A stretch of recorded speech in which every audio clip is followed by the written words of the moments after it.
بسم الله الرحمن الرحيم والسلام عليكم ورحمة الله وبركاته. خطوة اليوتيوب، الخطوة اللي أنا متأخر فيها كتير قوي، الخطوة اللي أنا كنت مستنيها ومستني إن أنا أبدأ فيها. للي ما يعرفش أنا مين، أنا محمد عماد الشهير بزمورة. بقدم محتوى كورة بقالي فترة طويلة على أكتر من منصة، ولكن فكرة إن أنا أنزل فيديوهات على اليوتيوب دي كانت خطوة متأخرة قوي، وحبيت إن أنا أستغل الفترة بتاعت الدعكة الكروية اللي إحنا موجودين فيها ونبتدي ننزل فيديوهات هنا. يمكن ربنا يوفقنا ويمكن فيديوهاتنا تعجب الناس. فكل اللي انا طالبه منك انك تتابعني، ولو عجبك المحتوى اللي انا بقدمه على راسي، ولو ما عجبكش المحتوى اللي انا بقدمه برضه على راسي. اختلاف الاراء او اختلاف الاذواق ده شيء لا يفسد للود قضيه. وزي ما انت شايف عنوان الفيديو، حي على الفلاح يا زمالك. الزمالك هيبتدي المدعكه بتاعته من النهارده. الزمالك عنده كذا ماتش ورا بعض، الكذا ماتش دول اصعب من بعض، كل ماتش فيهم خاص ببطوله لوحدها. 3 ماتشات هيحددوا بشكل كبير جدا المشهد العام بتاع نادي الزمالك والايمج بتاع نادي الزمالك في الموسم هيبقى عامل ازاي، بدايه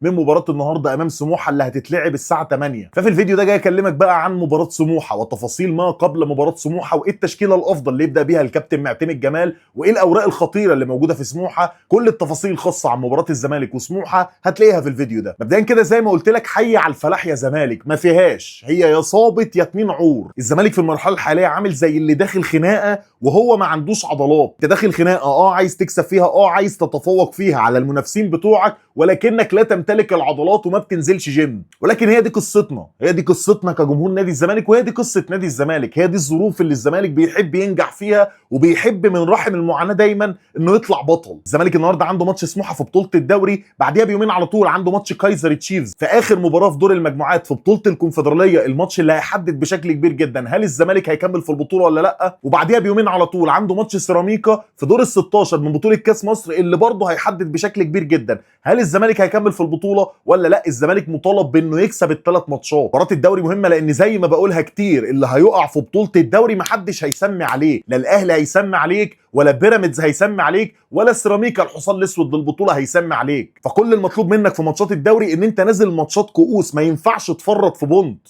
اما بالنسبه لماتش كايزر تشيفز فنفس الكلام، تكسب تصعد اول، غير كده هتبقى بره المجموعه وبره البطوله. نفس الكلام اللي ينطبق على ماتش سيراميكا، ماتش سيراميكا اللي اتحشر في النص كده عشان يضغط الزمالك زياده، وده ماتش كاس، ماتش نوك اوت، تكسب تصعد، تخسر تخرج بره البطوله. ف3 ماتشات مهمه لنادي الزمالك، زي ما بقول لك هيحددوا بشكل كبير جدا شكل الزمالك في الموسم هيبقى عامل ازاي، وايه البطولات اللي الزمالك هينافس عليها. بس خلينا نتكلم بقى بالتحديد دلوقتي عن مباراه سموحه. ماذا عن فرقه سموحه؟ الفرقه اللي المدير الفني بتاعها الكابتن احمد عبد العزيز، فرقه بتقدم موسم محترم قوي وحاليا موجوده في المركز الخامس. فرقه سموحه اللي جايه من انتصار كان مفاجاه في الجوله اللي فاتت على فرقه بيراميدز 2-1.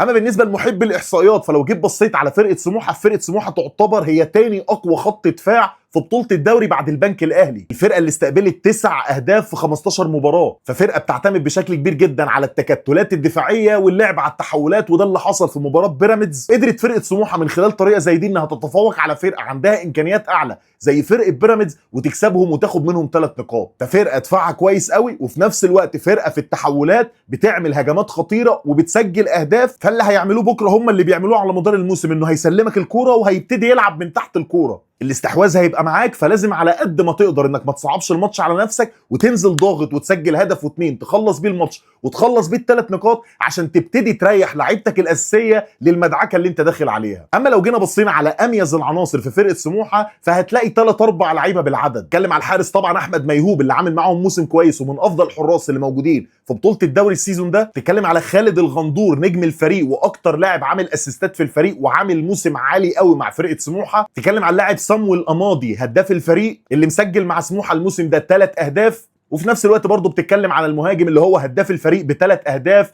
المهاجم بابا بادجي. هم دول اميز اللعيبه اللي موجوده في سموحه، وهم دول اللي بيعملوا لهم فرق في ماتشاتهم في بطوله الدوري. سموحه بالمناسبه كان خرج من بطوله كاس مصر بالخساره امام حرس الحدود بضربات الجزاء، ففرقه ما عندهاش حاجه تعملها السنه دي غير انها تلعب بطوله الدوري وتحاول على قد ما تقدر انها تنافس وتكون موجوده في مجموعه التتويج. خش لي بقى عليك انت، ايه اللي اتغير فيك في الفتره الاخيره. والحاجه المهمه والحاجه الايجابيه اللي اتغيرت في فرقه نادي الزمالك من مباراه زيسكو او المباريات اللي قبليها سواء كهرباء اسماعيليه او مباراه المصري في الكونفدراليه هي عوده اللعيبه المصابه. الزمالك يعتبر رجع له سكواد كامل، انت بتتكلم على حوالي 10 او 11 لاعب رجعوا تاني شاركوا في التدريبات ودخلوا في قائمه الماتش. محمد صبحي موجود في قائمه المباراه وجاهز للمشاركه، عمر جابر دخل قائمه المباراه وجاهز للمشاركه، احمد فتوح دخل قائمه المباراه وجاهز للمشاركه. لو ان استبعد قوي مشاركه احمد فتوح وعمر جابر لحد ما المرحله التاهيليه بتاعتهم كلها تنتهي بالكامل. ضيف على كده بقى فكره التاهيل اللي بيتاهله حاليا احمد حسام المدافع بتاع الفريق اللي في ناس كتيره مش عارفه انه لسه موجود في الزمالك، المدافع اللي كان جات له اصابه بالرباط الصليبي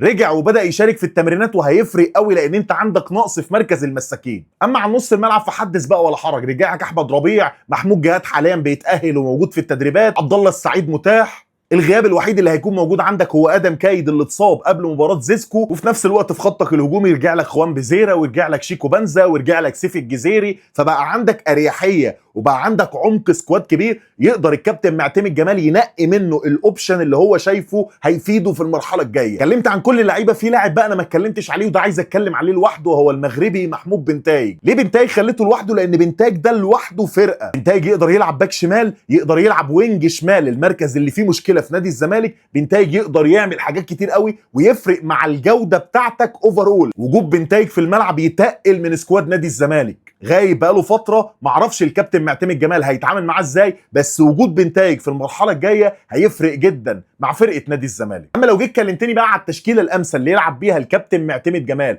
مباراة سموحة، المباراة الصعبة والمباراة المهمة في بطولة الدوري المصري، هقولهم لك كالآتي. مبدئيا في حراسة المرمى المهدي سليمان. واحد يقول لي المهدي سليمان ليه؟ ما صبحي موجود.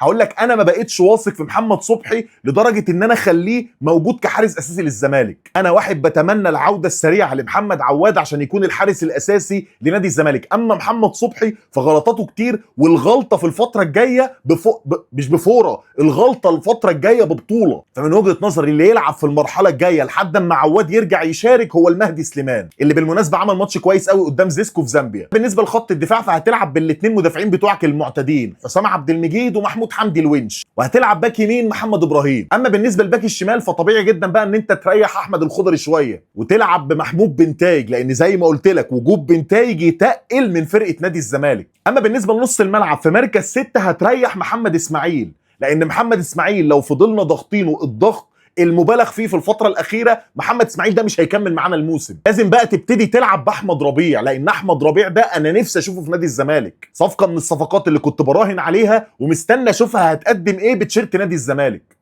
جنب أحمد ربيع تلعب بمحمد شحاتة الجولدن بوي بتاع سكواد نادي الزمالك، اللاعب اللي مستنيين منه كتير على مستوى الموسم. وفي ظل غياب ادم كايد ما اعتقدش ان في لاعب يقدر يعوض اللي كان بيعمله ادم كايد في وسط الملعب احسن من عبد الله السعيد. فركز لي على نص ملعبك، هتلعب باحمد ربيع في مركز 6، محمد شحاته في مركز 8، عبد الله السعيد في مركز صانع العاب.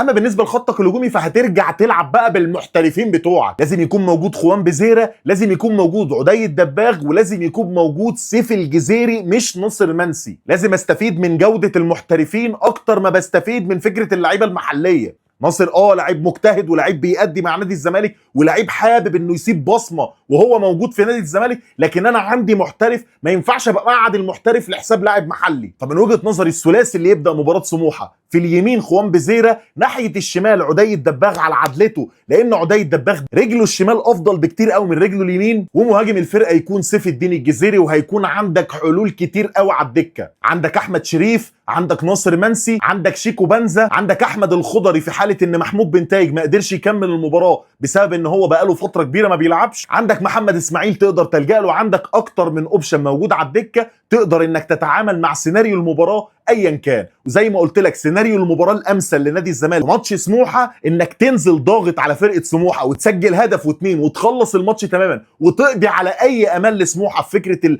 البلوك الدفاعي واللعب على التحولات، وتخلي سموحه هو اللي يفتح الملعب وبعد كده تلعبه بنفس طريقته بفكره التحولات، وتقدر بعديها تسجل اكتر من هدف وتضمن 3 نقط هيفرقوا قوي مع نادي الزمالك في مشواره في بطوله الدوري. ماتش الزمالك وسموحه بالمناسبه هيبقى بعد ماتش الاهلي وبعد ماتش بيراميدز. هنكون عرفنا الاهلي عمل ايه وهنكون عرفنا بيراميدز عمل ايه. توقعاتي ان الاهلي هيكسب، وتوقعاتي برضو ان بيراميدز هيكسب، لان صعب جدا ان بيراميدز يقعد 3 ماتشات بيتعثر في بطوله الدوري. نفس الكلام اللي ينطبق على الاهلي. ولكن بالنسبه للزمالك لا بديل عن ال3 نقاط، ولا بديل عن فكره انك تفضل في المركز الثاني وباعد عن الاهلي بنقطه وباعد عن بيراميدز بفرق الاهداف، عشان على الاقل يبقى ليك افضليه. لان الجولات الجايه هتلاقي بيراميدز بيلاعب سيراميكا، فطبيعي جدا الاثنين هيوقعوا بعض. هتلعب انت مع بيراميدز في ماتشك مع بيراميدز ده ب6 نقط، لسه هتخش مجموعه التتويج، هتلاعب سيراميكا تاني وهتلاعب بيراميدز وهتلاعب الاهلي. فالدوري السنه دي صعب، ولكن دوري شكله من بره يبان اعجازي، وده اللي محببنا في بطوله الدوري السنه دي.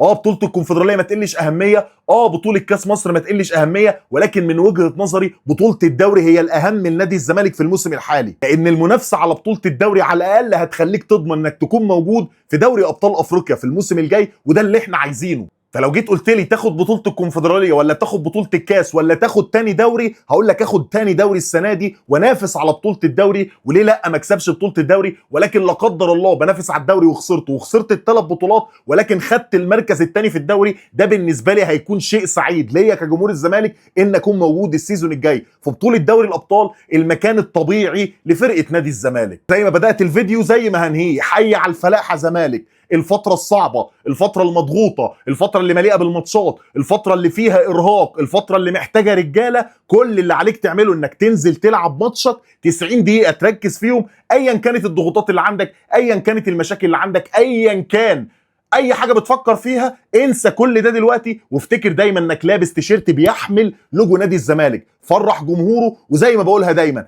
اللاعب اللي هيفرح جمهور نادي الزمالك في موسم استثنائي وموسم صعب زي ده مليان مشاكل ومليان ازمات ومليان عدم استقرار، اللاعب ده على المدى البعيد طبيعي جدا وبيمضي عقد مدى الحياه مع فرقه نادي الزمالك، يبتدي يتصنف على انه اسطوره للمرحله الحاليه. كامل التوفيق للزمالك، كامل التوفيق لرجال نادي الزمالك في المرحله الجايه، سواء اللعيبه او الجهاز الفني بقياده الكابتن معتمد جمال. وباذن الله الزمالك يفرحنا النهارده ويكسب مباراه سموحه وياخد ال3 نقط عشان يكمل في المنافسه على بطوله الدوري، وبعد كده يحلها حلال في ماتش كايزر تشيفز او حتى في ماتش سيراميكا في بطوله كاس مصر. لو وصلت للحته دي وعجبك الفيديو ما تنساش انك تعمل لي لايك وتسيب لي كومنت تقول لي رايك عامه عن الفيديو، ورايك عن اللي انا بقدمه، ورايك عن الطريقه، ورايك عن الالقاء. ولو في اي تعديل حابب تسيبه لي سواء في طريقه التصوير او في الديكور اللي حواليا او ايا كان، كل الكلام ده هيتغير مع الوقت. ولكن فكره انك تنصحني عشان المرحله الجايه ده هيبقى شرف ليا وده هيفرحني جدا. فلو وصلت للنقطه دي في الفيديو حابب اقول لك حاجه مهمه قوي، ان انا بحبك، ونتقابل على خيرة الله في فيديوهات جايه.